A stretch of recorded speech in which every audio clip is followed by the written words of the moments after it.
পরমারাধ্য শ্রী শ্রী বাবামণির রাতুল চরণে প্রণাম জানিয়ে এবং আমার সমস্ত গুরু ভ্রাতা ও গুরু ভগিনীদের প্রতি সশ্রদ্ধ জয় গুরু সম্ভাষণ জানিয়ে আজকের পাঠ শুরু করছি।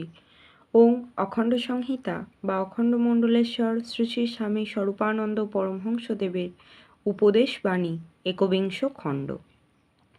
প্রকৃত সেবা। চট্টগ্রাম জেলান্তর্গত গুজরা নোয়াপাড়া নিবাসী জনৈক পত্রলেখকের পত্রের উত্তরে শ্রী শ্রী বাবামণি লিখিলেন, নিজেদের কাজ নিজেরা খুঁজিয়া বাহির করিয়া লও, চারিদিকে লক্ষ্য দাও, তীক্ষ্ণ দৃষ্টিতে মানুষের অন্তরাত্মার ভিতরে প্রবেশ করো। কে কোন অভাবের তাড়নায় মরিয়া হইয়া উঠিয়াছে তাহা দেখাই তোমার প্রধান প্রয়োজন। যাহার যাহা অভাব তাহাকে তাহা দেওয়া বা তাহার অভাববোধকে অন্যতর শ্রেষ্ঠ পথে প্রধাবিত করিয়া তাহার অন্তরের ক্ষুধার অপনোদন ঘটানোই প্রকৃত সেবা। উৎকৃষ্ট বিষয়ের ক্ষুধা তৃষ্ণাকে অপকৃষ্ট বিষয়ের দিকে অপসারিত করার নাম সেবা নহে, তাহার নাম সর্বনাশ সাধন। শুনিতে পাই কোনো কোনো পরাধীন দেশের শাসনকর্তারা দেশ হিতব্রতী বন্দীদিগকে নানা কুৎসিত পরিস্থিতির মধ্যে ফেলিয়া দিয়া তাহাদের চরিত্রের হেয়তা সাধনে যত্নপর হইয়া থাকে।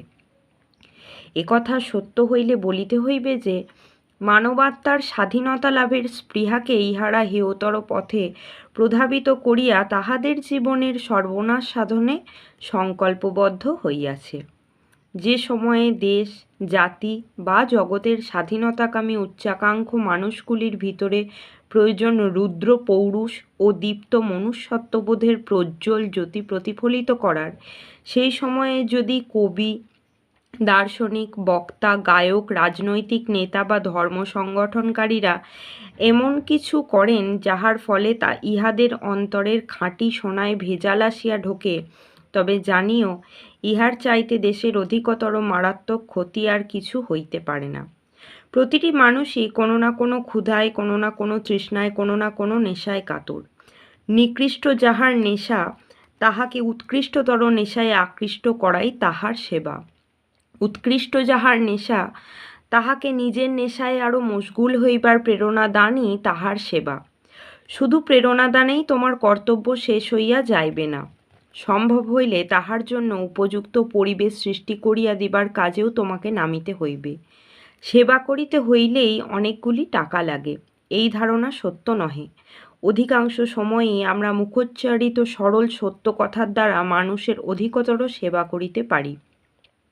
মানুষের ক্রমোন্নতিতে যে আমাদের বিশ্বাস আছে, সেই ক্রমোন্নতিকে এই একটি নির্দিষ্ট মানুষের মধ্য দিয়া বিকশিত হইতে দেখিলে আমরা যে সত্য সত্যই নিজেদের নয়ন মনকে সার্থক বলিয়া জ্ঞান করিব, এই বোধের অকৃত্রিমতা হইতেই প্রকৃত সেবার জন্ম।